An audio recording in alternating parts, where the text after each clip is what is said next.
duas ações que vai dar o que falar. Nacionalmente, desse vai ser o primeiro pessoal bloco. Tá fechado? Questionário. Sim, no coração da lei. Vamos iniciar então a nossa reunião. Um dia chuvoso hoje, né, doutor Pedro Osório? Frio, Com altíssimo quórum. com altíssimo quórum, né? Nós não conseguimos nos reunir na semana passada. Acredito que agora, nos próximos finais de semana, não teremos problema, conseguiremos manter a regularidade das nossas reuniões. E a nossa última reunião, estávamos então fazendo uma investigação acerca da ação humana. E antes de examinarmos então a ação humana, nós estávamos ainda tentando colocar em ordem o problema da ação orgânica, porque em verdade, para podermos examinar a ação humana, antes é necessário pormos em ordem os diferentes tipos de ação. E ao pôr em ordem esses diferentes tipos de ação que poderíamos encontrar em todas as estruturas orgânicas, para tentar então identificar as questões relevantes para o nosso debate da ação humana. Então, assim, recapitulando rapidamente o que foi colocado, pelo menos que eu coloquei na última reunião, e que eu gostaria de avançar um pouquinho mais na reunião de hoje, diz respeito, então, à seguinte constatação: todos os organismos têm ações que são endógenas, que são voltadas, então, para o próprio organismo, e também tem ações exógenas, que se projetam para fora do organismo. Nestas ações endógenas, que se projetam para o organismo, então, nós podemos classificar essas ações como ações de movimento, ações de sensação e ações orgânicas. São 3 espécies de ações, então. A ação orgânica, ela, do seu ponto de vista endógeno, nós não temos como explicar como ela ocorre, mas percebemos que ela existe. Todos os organismos vivos se reproduzem, se replicam e desenvolvem estruturas que mantêm esse organismo vivo, vivo, com perdão da redundância, necessária para explicar a ideia. Então, nós temos ações que são orgânicas. Poderíamos falar, então, da reprodução celular como a primeira ação que podemos constatar nesse âmbito. E depois nós vamos perceber nos organismos vivos ações de movimento. Poderíamos citar, então, como umas ações de movimento desse organismo vivo, por exemplo, os batimentos cardíacos, que se projetam para dentro do organismo, né? E que esse movimento todo é que vai movimentar o sangue, que vai dar, então, condições para que esse organismo vivo possa movimentar dentro deste organismo determinadas necessidades do próprio organismo, que são buscadas na natureza, das formas que nós conhecemos, alimentação, etc. e tal. E de movimento. E depois nós podemos falar em ação de sensação no organismo vivo, porque o organismo vivo está submetido a um conjunto de sensações que a existência desse organismo impõe a ele. Então, esse organismo, por estar vivo, ele é submetido a sensações que, no ser humano, no caso, um ruído, uma informação luminosa que se projeta para a retina, uma sensação de calor que se projeta para cima desse organismo, é uma ação de sentido, porque ela se projeta sem que esse organismo, então, possa ter qualquer interferência com relação a isso.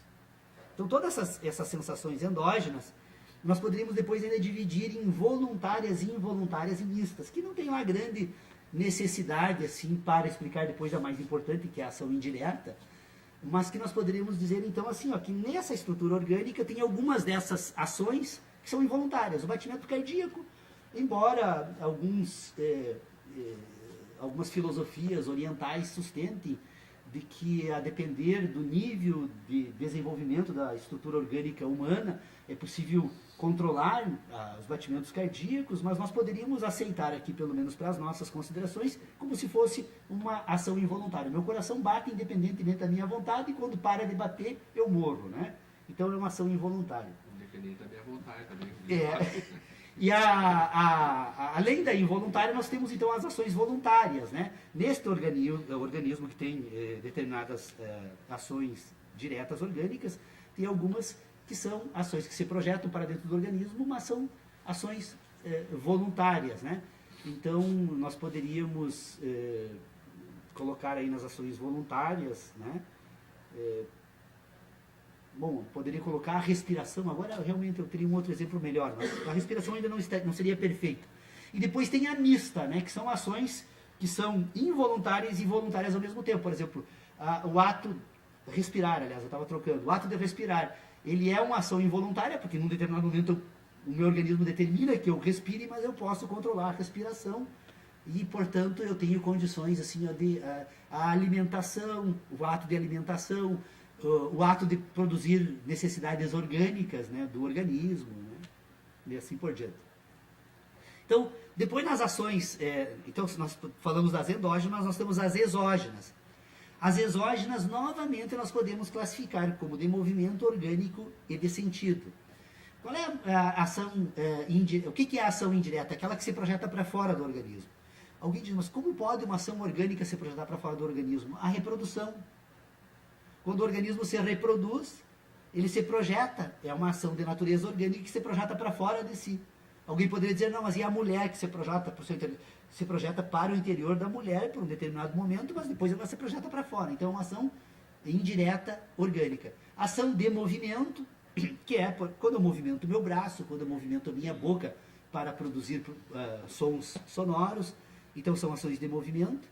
E depois tem ações de sentido. A ação de sentido é aquela que tem, então, agora, essa estrutura orgânica tem o propósito de produzir, numa outra estrutura orgânica, representação de ideias, de sensações, de sentidos. Então, pelo uso da fala, né, que é o exemplo mais próprio, que é o que eu estou fazendo agora, eu estou produzindo, então, uma ação indireta que se projeta para fora e que tem por propósito produzir numa outra estrutura orgânica a mesma sensação que eu associo nesta reprodução para produzir um processo de comunicação. Que esse tópico em si poderia e vai, com toda certeza, ocupar praticamente as próximas 200 reuniões do grupo de estudos, porque eu acho que esse é talvez o ponto mais importante de toda a ação humana e que precisa e que faz parte, então, dos propósitos de um grupo de filosofia, tentar explicar como isso funciona e como isso opera. Bom, nestas ações indiretas, então, que são realmente as mais importantes para o grupo de estudos e que particularmente é desse sentido, então, deve ocupar uma boa parte das nossas reflexões, nós poderíamos ainda classificar essas ações como simples ou mistas. Por que classificar como simples ou mista? Porque tem ação que ela se opera num ato só, pegar um copo. É uma ação orgânica de sentido que tem uma referência entre a estrutura orgânica e um outro objeto. O movimento tem por objeto um outro objeto. Agora, ela pode ser uma ação complexa. Por quê? Porque essa estrutura orgânica pode, então, pegar um copo e colocar numa mesa. Agora, a ação se projeta para um objeto e depois referencia um outro objeto e executa uma segunda ação, que é colocar na mesa. Então, essa é a necessidade de separarmos em ação simples e complexa, porque a fala é uma ação complexa de sentido também. Ela não se projeta num único ato. Não existe uma única comunicação através da fala que se projete num sistema de sentidos, mas ela pode ser, a partir de um conjunto de associações dessa ação indireta, então é possível produzir aquilo que nós chamamos de comunicação na sociedade. Pois bem, essa então teria sido a nossa primeira, a minha primeira investigação acerca desse assunto, e que eu escrevi alguma coisa lá, coloquei na página do grupo de estudos no Facebook, e tentei chamar algumas pessoas para o debate, e não consegui, sei lá, porque talvez precise explicar um pouco melhor as questões que estão colocadas ali. Pois bem, depois, no decorrer das semanas que se sucederam, então, essa primeira discussão que foi feita aqui, que eu apresentei nessa reunião, eu comecei, então, agora a tentar entender um pouquinho melhor a ação humana, não apenas sob o ponto de vista do organismo, mas agora também sob o ponto de vista dessas outras dimensões de inteligência que também me parece que nós já estamos há bastante tempo examinando aqui. Ora, se nós já chegamos a um acordo de que as estruturas orgânicas, ou a estrutura orgânica homem, que está sendo examinada aqui para tentarmos desvendar os processos que permitem ela ser o que é, essa estrutura orgânica, então, ela tem, pelo menos até então, nós examinamos duas dimensões de um sistema de inteligência. Nós percebemos que esta estrutura orgânica recebe sensações produzidas pelas relações que essa estrutura orgânica tem consigo mesmo e com os demais estruturas ou elementos da natureza que a cercam. Então, essa estrutura é uma estrutura que tem um conjunto de dados que ela precisa organizar para entender como funciona, que nós chamamos então de um conjunto de sensações. Esta estrutura orgânica agora, a partir desta capacidade de receber sensações, ela produz então agora um ambiente sobrenatural. Um ambiente que não é mais... porque essa relação deste organismo consigo mesmo e com a natureza é uma relação orgânica decorrente desse processo então endógeno, né, das ações que se processam no organismo. Este conjunto de sensações que produzem ações, eles, num determinado momento, esse organismo dotado de uma capacidade então que é de produzir agora um sistema que coordene as ações nestas estruturas endógenas de sensações, esse organismo vai produzir agora um ambiente sobrenatural, no sentido de estar acima da natureza orgânica, né? Não no sentido místico, que alguns poderiam imaginar que pudesse ter essa expressão, um sistema sobrenatural agora, que vai constituir agora um sistema de ideias sobre as sensações que são produzidas nessa estrutura orgânica das relações consigo mesmo e com os demais elementos da natureza. Esse ambiente sobrenatural, então, nós vamos denominar ele de ambiente moral. Nós temos um ambiente de moralidade, que é um ambiente de ideias, e que é composto, então, de um conjunto de certezas, de crenças. As ideias, então, elas se estabelecem a partir de um sistema de relacionamento, que produzem certezas, e as certezas, então, são reveladas pela capacidade matemática. Tem alguém tentando me ligar aqui, eu vou desabilitar esse sistema aqui, porque vai me incomodar muito. Não consegui. Inclusive, porque o senhor no início da reunião pediu para todo mundo desligar o celular. Não, eu deveria ter colocado no silêncio, no não perturbe. Não perturbe. Não Pronto. tem alguém na porta ali? Quem sabe? Pode Não? ser. Você já vai abrir a porta. Já vai de novo. Abre a porta que eu vou me... Vamos lá, então. De novo. Esse sistema, então, de inteligência, que é constituído a partir de uma estrutura sobrenatural, que é de natureza moral, que então são puras ideias a respeito das sensações e de todo esse ambiente que constitui esse sistema de inteligência agora, que tem esse outro âmbito de análise, né? Ele vai, então, se relacionar com essa estrutura de sensações para fazer o quê? Para coordenar ações. A moral, então, é o sistema de ideias que põe em ordem o sistema de sensações, e esse sistema moral ele vai constituir, em última análise, então, aquilo que o homem denomina de mundo da natureza. Porque, vejam a importância de nós concordarmos com aquele ponto de partida que eu trago aqui para as reuniões do grupo de estudos, que diz o seguinte, que o universo é um processo em curso no espaço. Nós temos aquilo que nós tomamos por universo, então é um processo em curso no espaço. O universo é algo que ocorre no espaço. O mundo, agora, é o universo ordenado por sensações. Então o mundo, na verdade, é um âmbito de inteligência moral. Todo indivíduo que desenvolve a capacidade de pensar e que produz depois um sistema de ideias, este sistema de ideias que se constitui num ambiente moral, vai produzir no final aquilo que o indivíduo tem de mundo. O mundo do indivíduo é o mundo da moralidade do indivíduo. Ele passa então a se guiar por um mundo de ideias, que por sua vez é um mundo moral. Então, esse ambiente de ideias, que é um ambiente moral, que é um sistema então que põe em ordem aquilo que o indivíduo organiza do universo para constituir esse mundo, ele vai se relacionar então com a moral, as ideias, então, as certezas e as crenças, estão todas elas dentro de um único âmbito de inteligência. Moral, ideias, certezas e crenças. Nós podemos separar, então, agora mais, aditamos das discussões que já foram feitas nas reuniões anteriores aqui. Lembra que a necessidade que eu tenho dito desde o início, cada vez me convenço mais que eu estava certo, e de que realmente essa necessidade é fundamental para entender as ideias que a filosofia precisa pôr em ordem, nós separarmos ideia e conhecimento. Por quê? Vocês percebam, moral, ideias, certezas e crenças. Agora, esse indivíduo, essa estrutura orgânica que sente, ela das sensações, ela produz conhecimento e produz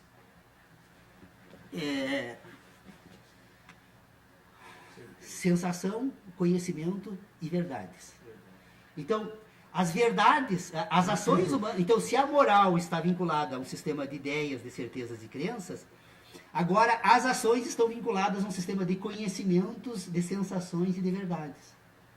Então, percebam que as ações humanas, elas são coordenadas, elas são ordenadas por aquilo que aquela estrutura orgânica tem por verdade, por conhecimento e por sensação. Então, nós agora separamos, ampliamos o âmbito do conhecimento, das ideias e conhecimento. Ora, se a ideia é resultado, todo conhecimento tem origem nas sensações, é um acordo que nós já chegamos aqui também, se todos os conhecimentos têm origem nas sensações, todo conhecimento, então, tem certeza naquilo que produz as verdades do homem. E todas as verdades produzidas no homem, que são frutos dos seus conhecimentos, das suas sensações, vão coordenar as suas ações. Ora, a concordância entre as ações, então, dessa estrutura orgânica e as sensações dessa estrutura orgânica, nós vamos denominar, então, agora, do ambiente de... como é que se chamariam a nirvana aí dos budistas, né? De equilíbrio, Sim, seria nirvana. de estabelecimento, assim, toda vez que todo esse ambiente, né, das ações, das verdades, do conhecimento e das sensações se coordenam, né, nós temos uma estrutura orgânica, então, que está em perfeita harmonia, é essa palavra que eu gostaria de utilizar. Então, nós temos um mundo das ações e nós temos um mundo da moral. Alguém me perguntaria, bom, Paulo, mas o que significa, então, agora, se nós conseguimos aditar, então?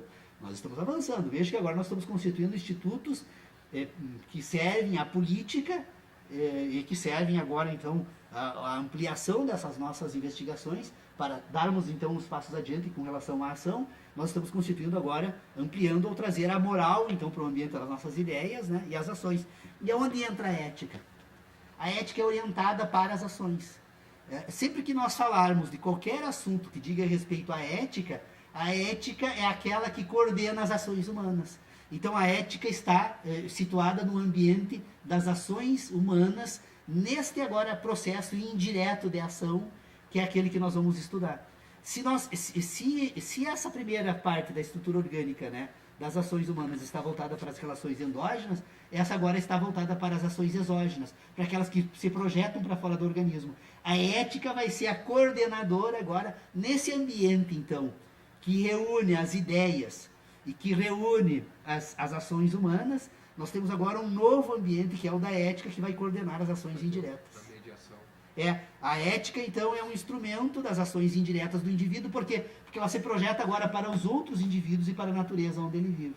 Então, a ética não é apenas em relação à ação humana em face dos outros indivíduos, mas a ação humana em face da natureza, do planeta e de todas aquilo que se projeta para fora dele. A ética da comunicação, da fala, né?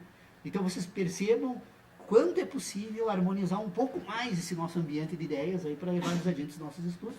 Porque eu acho que eu estava depois, só para... Então, vamos lá, eu achei que eu ia te provocar, Leonardo, Não, confesso. eu dizendo pro Tércio aqui, Essa semana eu ia colocar, mas cadê o Leonardo? Porque eu fiz uma série de posts ali também para você no Facebook, né? E você simplesmente se manteve silente. Eu digo, ou o Leonardo não é mais o mesmo Leonardo, ou ele está concordando comigo. Bom, aí realmente eu consegui um milagre. Daí eu disse agora há pouco pro Tércio ali, eu disse, aproveita agora que eu vou olhar a porta, que eu vou ir embora. Né? São essas as minhas novas ideias. Eu estava examinando a questão da família, né? Porque, na verdade, depois, se nós vamos estudar a ação humana, nós vamos ter que estudar a família, a sociedade e o Estado, né? Acho que são 3 âmbitos de organização das ações humanas. A família, o que nós temos, o que estrutura a existência da família? O dever de solidariedade, de ajuda mútua incondicional. O que eu prometo. Como a família compartilha estruturas orgânicas, a família tende, né, a defender-se mutuamente. Na sociedade, esse ambiente se projeta agora para um ambiente cultural e moral. Enquanto que a família é uma necessidade orgânica, na sociedade o dever de solidariedade agora é uma necessidade moral. Viu, Paulo? Ideias. O que eu Vai ficar prometo muito pra legal. ti, que quando tu falava que a gente chegou na questão ética ali, é que eu prometo pra ti te trazer uma coisa que assim, ó, quando tu falava eu não consegui colocar essa ética em nenhuma das 3 vertentes mais comuns, assim. Eu acho que a gente tem uma outra possibilidade de pensar ela. Vamos lá. Tá? Seriam 4, né? A teleológica, de princípio, a utilitarista e a científica, né? E Eu não conheço essas tu teorias. tá propondo um novo caminho. Não, Sim, eu não vejo como algo, eu acho que eu não consegui, por todo me parece que eu só estou tentando entender, eu ainda não propus Não, nada. mas é interessante, sim. É a ética como mediadora, sabe? E porque tu pega a kantiana, tá dada, tu pega a aristotélica, tá dada, né? A teleológica lá do fim, de princípio, daí tu pega a científica, que tem os Sanches Vasquez ali, né? Tentou transformar a ética em ciência e praticamente isso é impossível, né? E a utilitarista. E eu não vejo essa aí, talvez a gente consiga aí propor uma 5ª emenda ética aí no. Que, Para mim a ética, ela na verdade Eu tava é o analisando pressuposto. aqui, desculpa pegar o gancho ali, mas eu estava pensando aqui,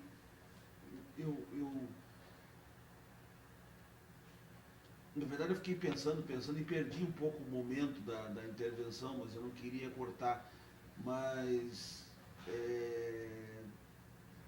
nós não chegamos ainda, acho que nessa ética, e o Paulo ainda não chegou nessa ética, que é a ética que é a análise da ação a partir da definição de um Pressuposto. de um bem a ser atingido, né? Que todas essas criam uma finalidade assim única ou bem maior para ser atingido a partir da ação humana toda.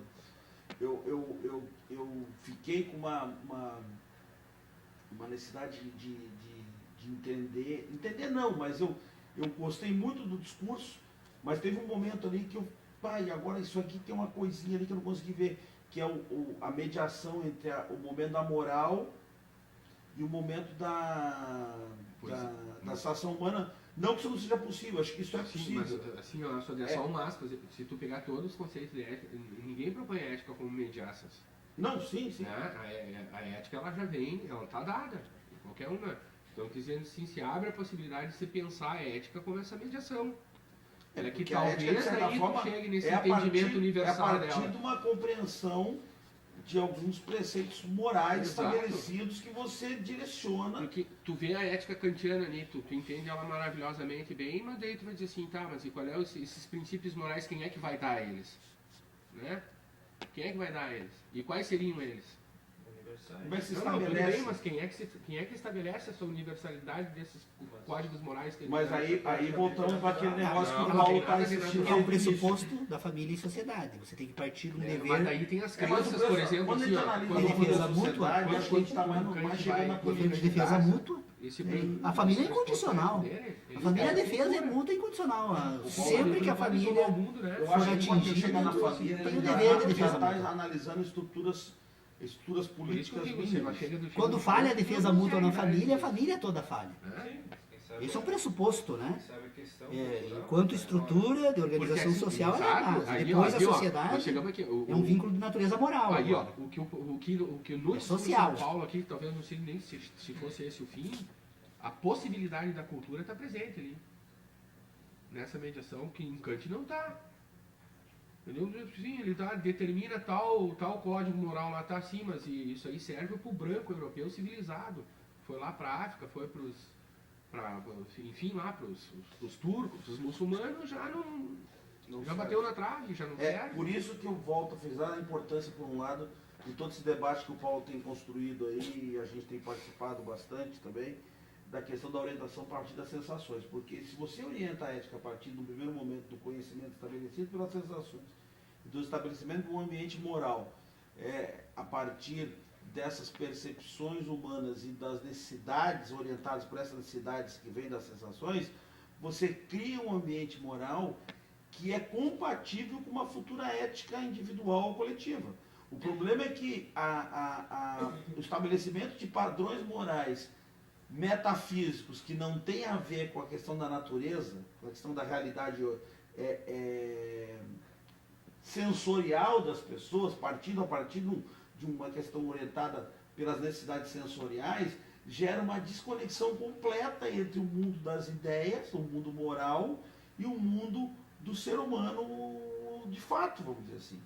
Eu acho que a grande salto que me parece agora, eu estava pensando aqui agora, que o grande salto em toda essa discussão da orientação de um conhecimento e das sensações como a formatadora desse mundo moral, é que esse mundo moral, a partir do momento que ele for constituído, ele tem referência com o indivíduo, ele não é um mundo colocado de cima para baixo, dizendo assim, ó, esses são os padrões morais e a partir se direciona a partir disso.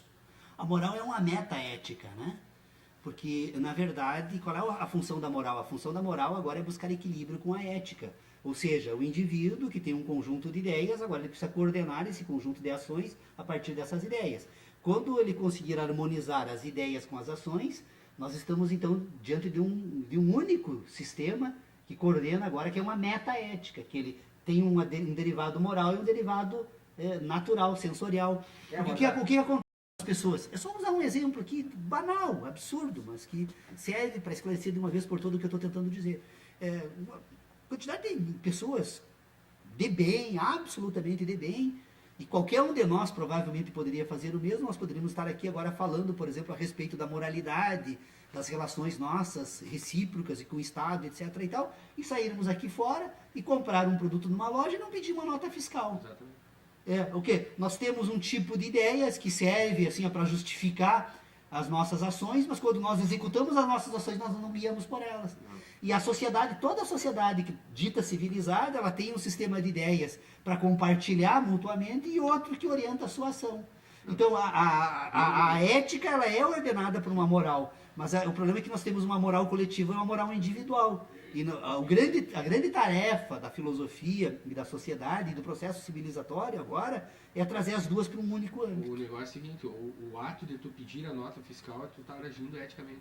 Claro que sim, porque se você vive numa sociedade, isso vive numa sociedade em que todos pagam impostos na proporcionalidade de que cada um paga, quando um sonega, tu prejudica todo o corpo social. Paulo, eu fui numa loja. Falta o quê? Falta ética. Eu fui numa loja, não vou citar o nome da loja aqui, quando eu pedi a nota fiscal, causou um susto no ambiente do... É porque nós temos um ambiente moral e um ambiente ético e falta uma meta ética que coordene tudo isso, né? Que seja um sistema de unificação, de harmonização. Não sei se meta ética serve, eu produzi agora essa palavra para tentar explicar. Se não me falha a memória, tu situava a ética como na sensação, no conhecimento, na verdade, e a ética ela está junto com as ações. A ética coordena a ação. Como a ética seria individual, e tu situava a moral com a crença coletiva. Sim, sim. Essa é a possibilidade. A ética, não existe uma ética coletiva. A ética é do indivíduo. A moral que é coletiva. Vocês vejam, a certeza... Não. As certezas são universais, as crenças coletivas e as verdades individuais.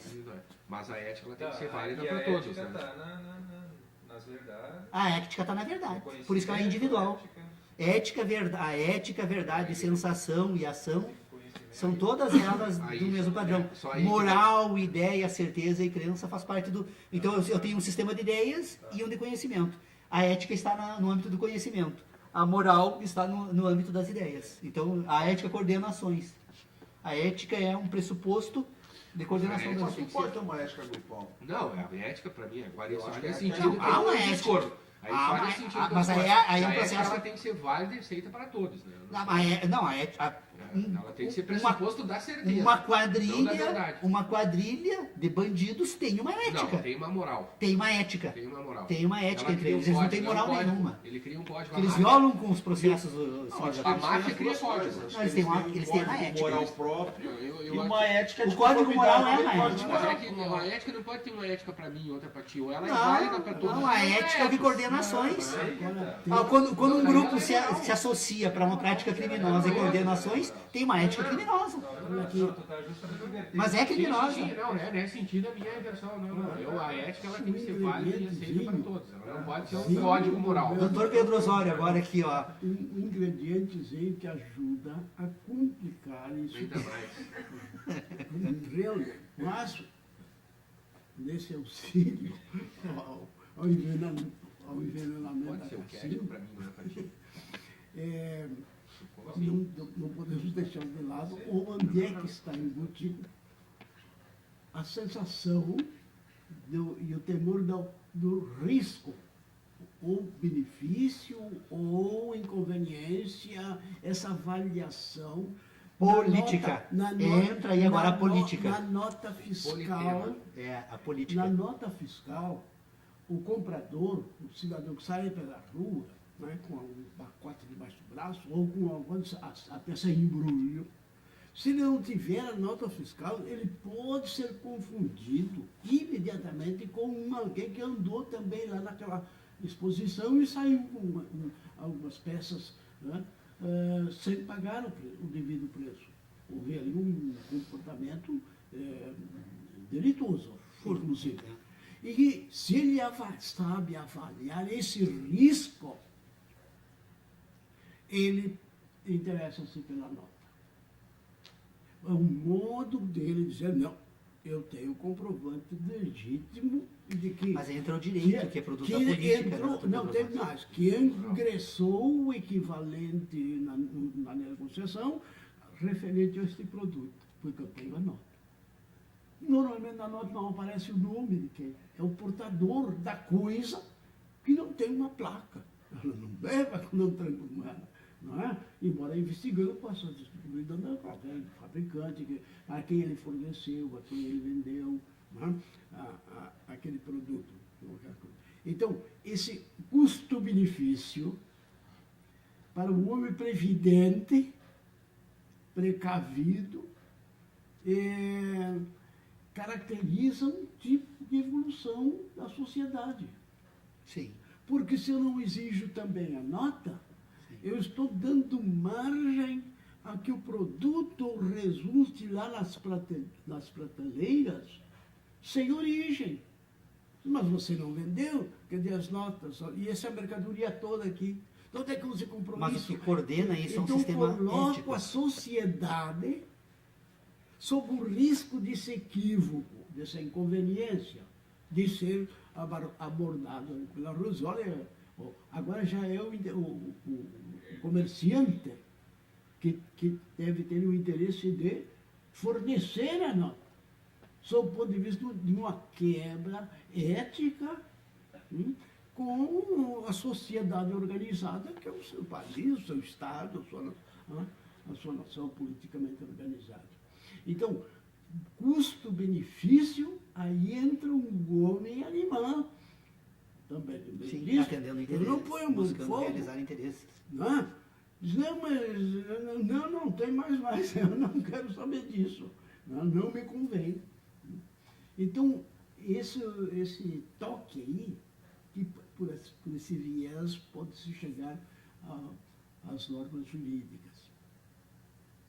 As normas jurídicas que devem ser estabelecidas no pressuposto de que a conduta de todo e qualquer cidadão possa ser, de alguma maneira, mais eficiente ou não, mais eloquente ou não, comprovada.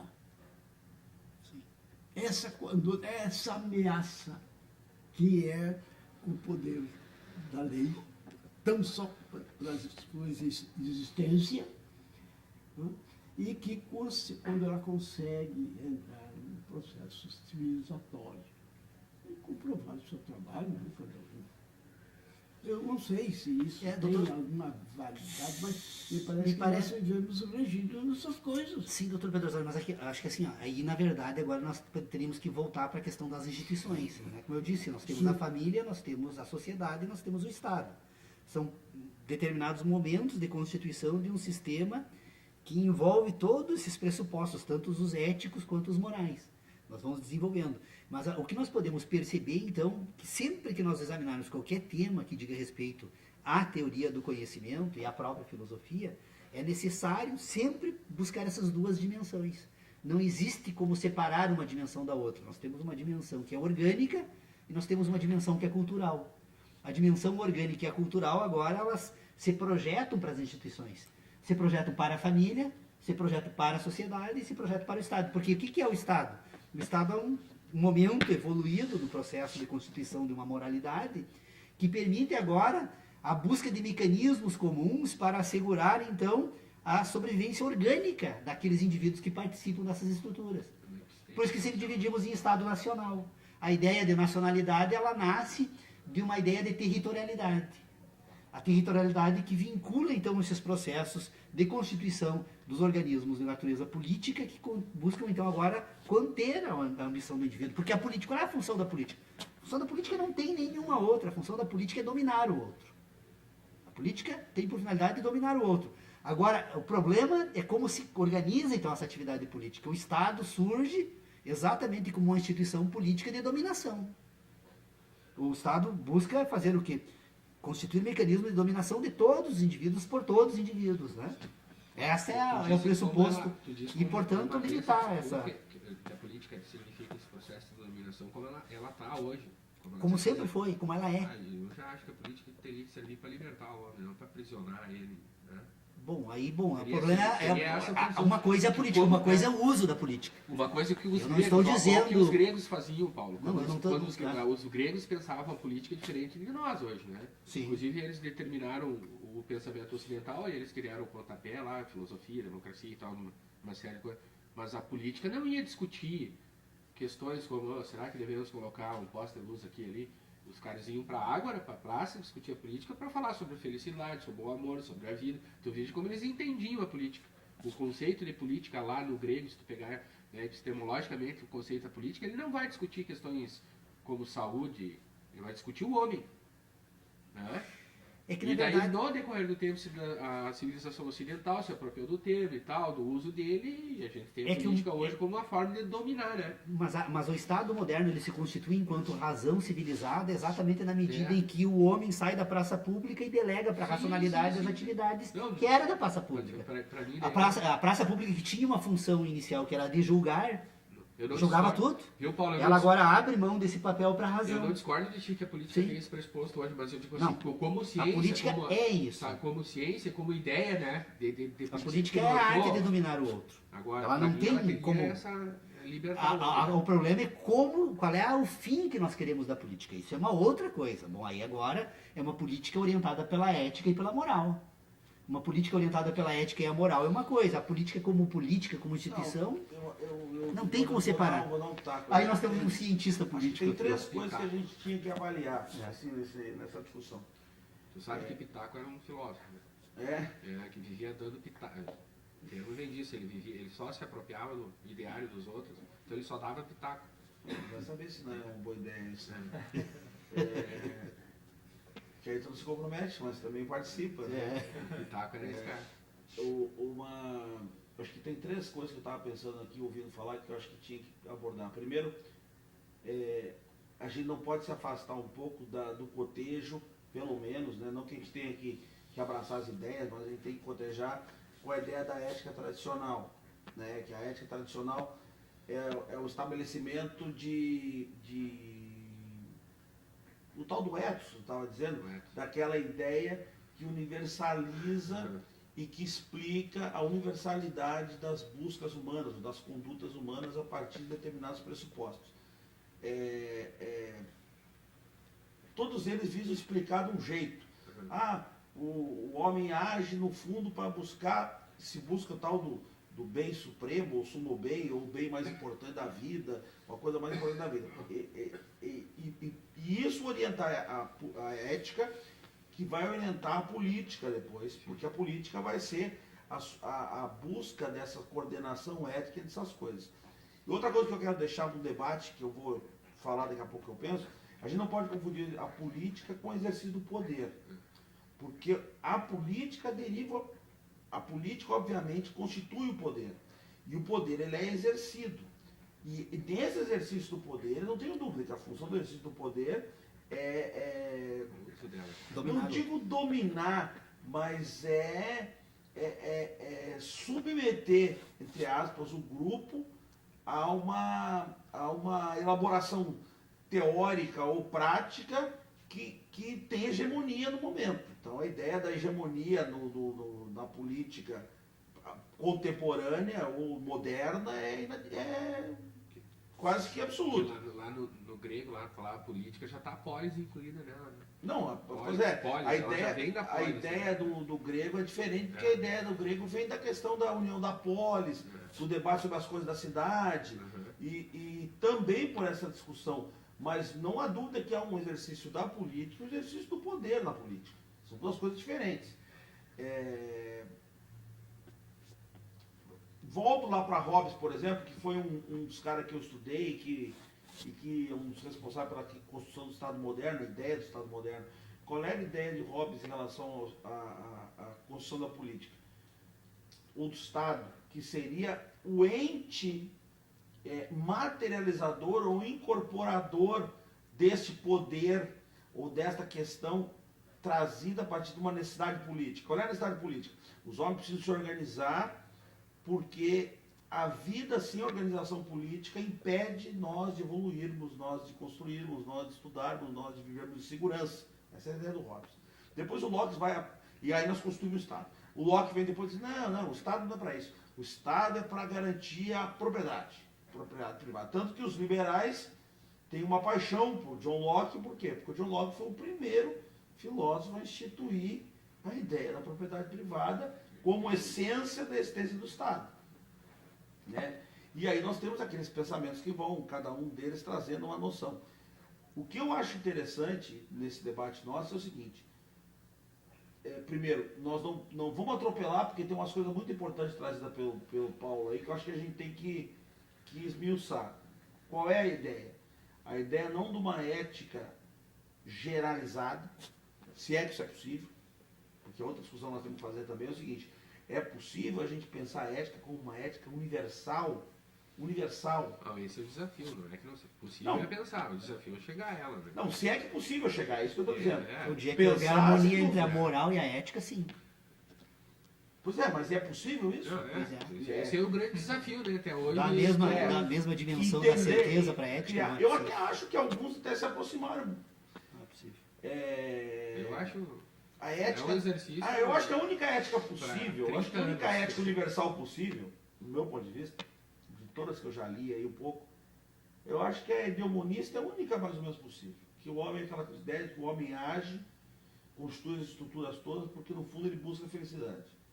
Tá? Isso é muito metafísico, mas no fundo é a orientação das ações de todas as pessoas. Essa é a ética aristotélica.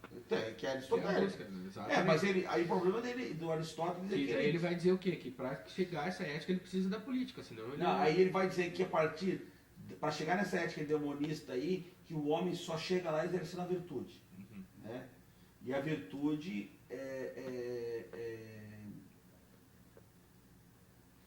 Mas aí que tá... E aí que está o ponto, o calcanhar de Aquiles. Eu acho que nós poderíamos voltar para aquela divisão feita ali por David Hume. Eu acho que, na verdade, o ponto de partida desse debate tem que ser ali.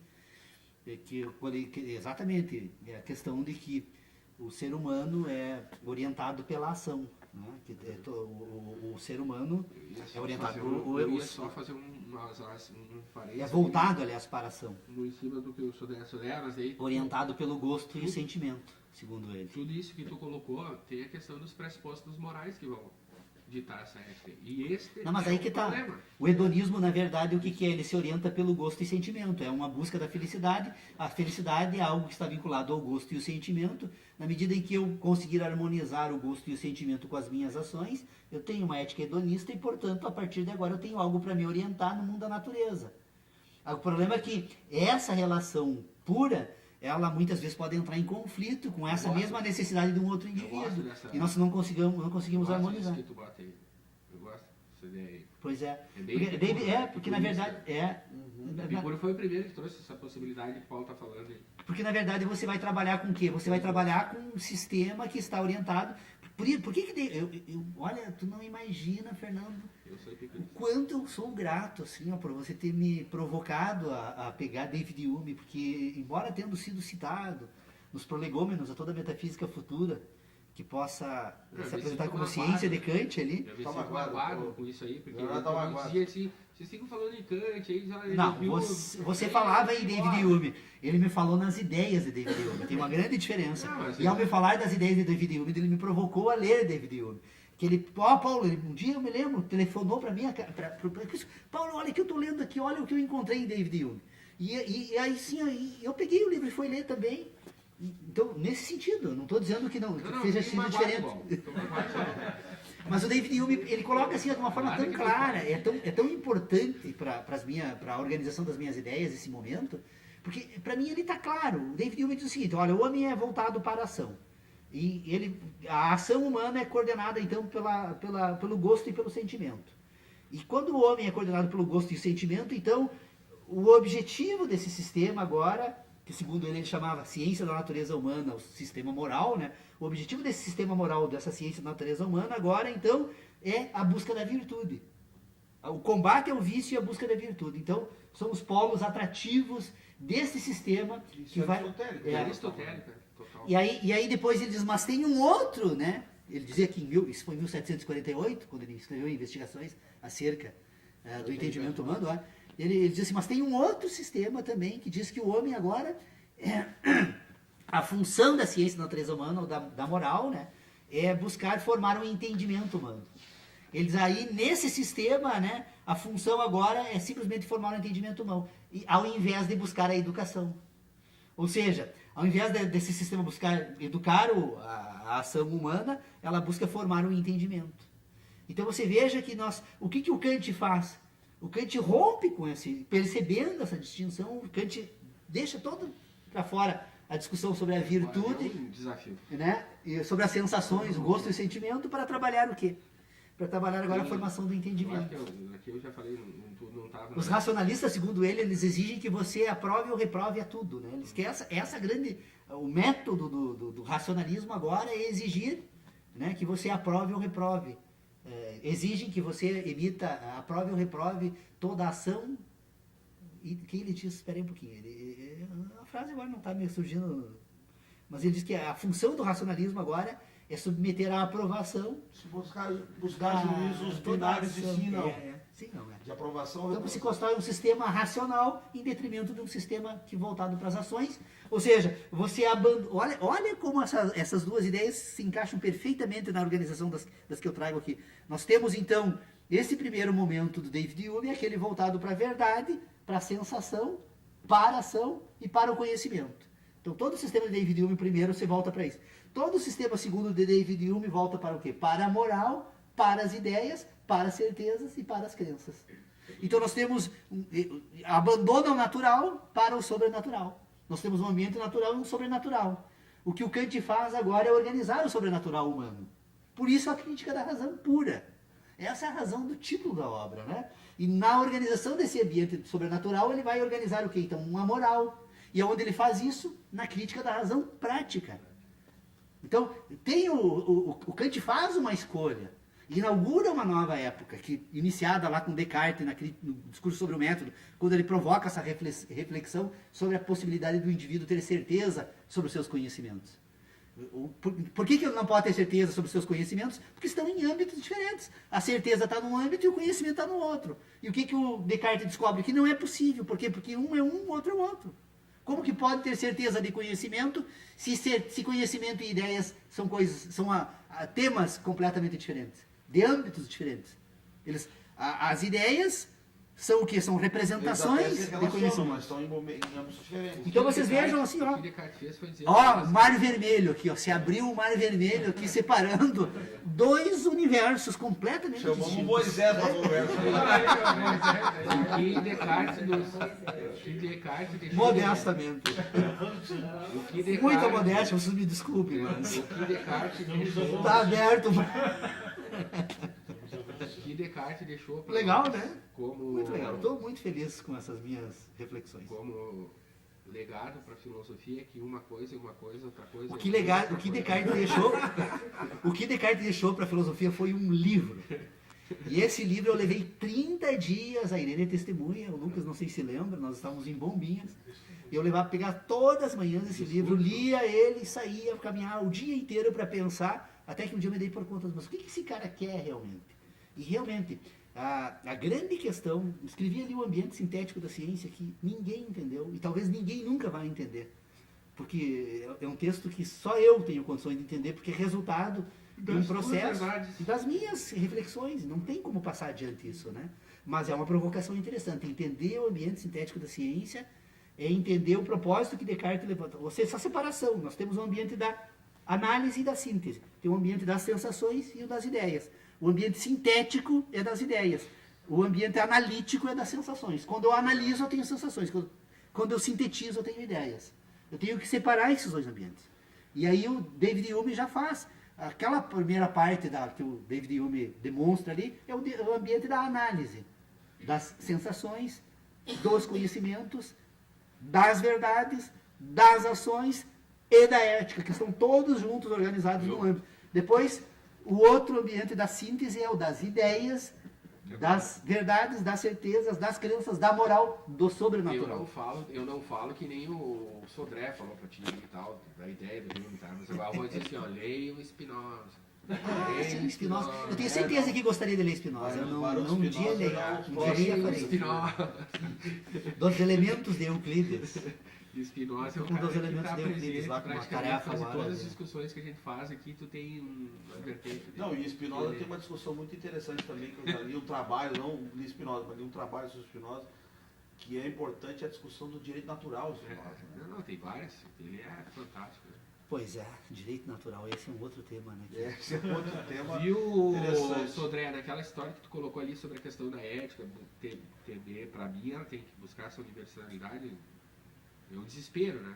Porque tu Pois chega- é, eu me questiono assim. O problema da universidade da ética se é impossível, porque elas são... se é possível Não, a gente tentar universalizar a mas ética. tudo bem, é isso que eu quero dizer assim, ó, Sodré. Se é possível, eu não sei. Posso dar um Agora, pitaco? que ela pretenda... ela- Posso dar um pitaco? Claro, claro. A certeza, a certeza é universal. A certeza é universal. A certeza está junto com as crenças. Ela é uma parte separada, mas está junto com as crenças. A ética está junto com os conhecimentos. É impossível reunir os dois. Não, mas a ética também está ali. Não, a ética está no plano da natureza. A ética tu separa. A certeza está no plano das ideias. A ética Tu não tem que como estar- universalizar a por isso natureza. que esse é o grande, esse é o Porque ela é grande sempre desafio. particular. Esse é o grande desafio do filósofo. Eu acho até que que ela tá nos dois. Não tá. Eu acho que a ética está nos dois Nos mundos. dois mundos. Mas Esse é o E grande você desafio. estava dizendo isso, e você estava dizendo isso bem antes, Paulo. Não, Não, tu disse que é uma ética. não disse. Tu disse que a ética é mediadora entre o mundo da moral e o mundo da ação. É uma mediador, porque a Então ética... ele Tá ela nos dois. prespaça os dois mundos. Mas E eu acho que a gente ganha E é com isso. essa é a contribuição que tu trouxe. Eu acho que essa é a assim, grande ó, contribuição, É isso aí, ó. porque- A ética, ela tem que se... Quer ver uma coisa aqui, ó? Quer ver uma coisa? Tem uma brincadeira. Coordenador. É o fator coordenador. É. Então ela tá nos dois. Eu acho que Não, o grande dizer- salto da ética seria isso aí. Claro, mas assim, ó, Possível. pra mim, não, eu sei que uma tarefa, pelo amor de Deus, né? Não, mas o Paulo dizer que ela é individual, não é uma universalidade? Não. Não. Não, uma É relativização, individual. Aí uma vai ter relativização absoluta, né? A Relativização, única universalidade que nós absoluta. temos é a universalidade das ideias matemáticas, que se projetam e se apresentam na matemática e na geometria pura. Por isso A que- única universalidade, portanto, é a única constitutiva de um ambiente de certeza e é a única que se estabelece dessa Por única isso forma que de todas as na coisas. crítica da razão prática, eu Então, acho que o Kant, pra mim, foi o que não mais existe- se aproximou do... pra mim, a ética kantiana é a mais... Para mim, a crítica da razão prática é um tratado de moral. sabe? Mais, É um tratado de natureza moral. mais próxima do entendimento ético. Tem a brincadeira, né? Não sei se o tratado moral dele está ali, o tratado moral está na metafísica, Na metafísica. introdução à metafísica Na dos introdução. costumes. É. Na introdução à metafísica dos costumes. É ali que ele traz as ideias morais dele. Ali é que ele se arrepende do que ele fez na pura. Vocês vão. Eu vou fazer uma confissão, eu sou muito inconfidente. Ali às que o vezes eu faço Kant, ali que o confissões que não Kant deveria. mostra o quanto ele é. Mas eu vou dizer uma coisa pra vocês, por favor, quem tem a crítica da razão prática, por favor, me mostre, me traga. Eu nunca vi esse livro na minha frente. tenho. E olha, Eu eu tenho. quero ler ele. Eu nunca, É bonito. nunca li a crítica da razão tenho, prática, eu não tenho a tenho, menor ideia, tenho, eu tenho. inclusive, de Fontes, como é o vou título. comprar. Nunca. E agora chegou a hora de dar uma lida. Eu preciso É ler. bonito, cara. É bonito. Eu preciso ler. É um livro belíssimo. Eu tenho em alemão, inclusive. Isso aqui. Viu? Autografado pelo Cantinho. Agora tu vai ter que fazer um inventário, um advogado de Os garantia. filósofos acham, os estudiosos de filosofia acham que tem que ler o livro no original, né? Ah, mas isso aí é papo intelectual, tem que dar um tundão nesses caras que falam. Porque daí tu tá proibindo o conhecimento, pra quem não tem o conhecimento da língua vai ficar... Não, eles vai acham que o ficar ideal viajado. seria ler o original por causa das Isso aí é- expressões. Viu? e- Isso E a é tradução, papo o risco da intelectual. tradução. O sentido, né? Pode mudar completamente. Não, o sentido, porque Não, as não, palavras, pode elas expressam ter sentidos ideias diferentes, mas e mudar as não ideias muda. expressam sentido. Eu discuto a ética kantiana Traduziu é uma nova obra. com um cara que fala espanhol, com um que fala inglês, com um que fala alemão, com um que fala francês, todo mundo vai entender do mesmo jeito que na língua mãe. É que, Entendeu? na verdade, a tradução é uma nova obra, não é mais a mesma obra. Não, tudo bem, Paulo. Porque a palavra ela expressa a ideia expressa Viu? sentido, o sentido é o resultado de sensação, portanto, se você mudou a palavra, você mudou todo o pressuposto relacional do isso aí é um- sistema. Mas Isso já aí, que vocês colocaram em isso aí é um pauta- pensamento neofascista burguês. Querer que o conhecimento se torne ou dentro da língua, ou tu tem que ter dinheiro para entender a língua do cara. Entende? Então tu tá pressupondo o conhecimento para quem? Porque para 1% da humanidade? Olha, Eu acredito que o. Olha aí. doutor Pedro Osório, apazigua Viu, Sodré, tem a brincadeira. apazigua, usa Deixa eu sua só fazer um parênteses autoridade. aqui, doutor professor, só um parênteses. Tem uma brincadeira. Deixa eu depois. Diga. Tem uma brincadeira da ética, né? Que tem as duas vertentes, mas, sei lá, as que mais tiveram seguidores, ou as que mais foram felizes, a aristotélica e a kantiana. E a utilitarista também. Não, mas a utilitarista é mais moderna e tal, né? Já vem aqui, mas estou dizendo essas duas éticas que nortearam os outros, né? Ou tu vai pro lado kantiano ou tu vai pro lado aristotélico, ou pro fim ou pro princípio, né? Que é a brincadeira que é boa, é a brincadeira do Robin Hood, né? Para entender as duas bem e a gente amarrar elas e saber o que uma quer e o que a outra. Se o Robin Hood foge e bate na casa do Kant e se esconde embaixo da cama. Aí veio o xerife lá, de noite, embaixo lá, seu Kant, o Robin Hood está aí, sim, está lá embaixo da cama. Tá? Mesmo tudo que Robin Hood representa. Aí se ele foge e bate na casa do Aristóteles, o xerife de lá, quando bate lá, senhor Aristóteles, o Kant está aí? Não viu o Kant aqui. O que define? Para o Aristóteles, a ação do Robin Hood visa um bem maior, ou seja, ele rouba dos poderosos, do que exploram para dar lá pro... Então tudo bem, ele é um sujeito moral, a ação dele visa um fim. E se ele bate e foge pra minha casa, o que tu acha que eu faço? Pá, quer dizer, eu não sei, não tenho nem a mínima ideia o que tu vai dizer para ele. Tu, como advogado, tu vai... Não, tu vai... Viu? Quem é Robin Hood? Tem certeza que eles existem? Não, aí eu ia dizer o seguinte, ó, tu como advogado... Tem certeza? Tu como advogado, tem que dizer pro Robin Hood dizer o seguinte. Tem um mandado daqui. O negócio é o seguinte. O senhor tem Como é que estamos financeiramente para me entender que Se fosse o Bertrand, ia chamar, peraí, vou chamar as pessoas que estão ali para ver o que elas vão dizer sobre o que elas vão dizer sobre respeito. a questão da ética utilitarista. né? Isso. Ah, então, assim, as duas, né, são ali as coisas. Por exemplo, o Kant não interessa o que o Robin Hood pegou, tirou dos que exploram para... é roubo, amigo. E ele roubo tem que ser penalizado, né? Ponto final. Tem que ser julgado. Isso aí, Eu por acho Aristóteles, que ele chamava você está de- fazendo uma injustiça porque Kant não está aqui para se defender. E eu não tenho certeza. Mas esse, Que ele faria esse isso. exemplo é legal. Esse exemplo é Eu- legal porque ele mostra assim a questão da... a ética de Kant é uma ética absoluta Claro, no sentido assim, pragmática, alemã. de não abrir exceções. Não, de princípio. Porque os princípios são aqueles Exato, e tá não na interessa, ação. não tem- Ação primeira ali que move qualquer ação moral, ela tem que ter um princípio que a fundamenta. É o que ele vai dizer, né? Haja de tal forma, haja de tal forma que todas as, categórico, né? que todas as suas ações se tornem uma máxima universal. Né? Então esse ali está na prática, isso está na prática. A ideia ali, né? Que nem pegar lá Maquiavel e dizer os filhos ficam bem que ele nunca escreveu nem no livro nem em lugar nenhum, né? Então a gente falar isso aí sobre o... Mas isso está no livro, né? Na prática. Haja de tal forma que todas as suas ações se transformem numa máxima universal. Encerrar.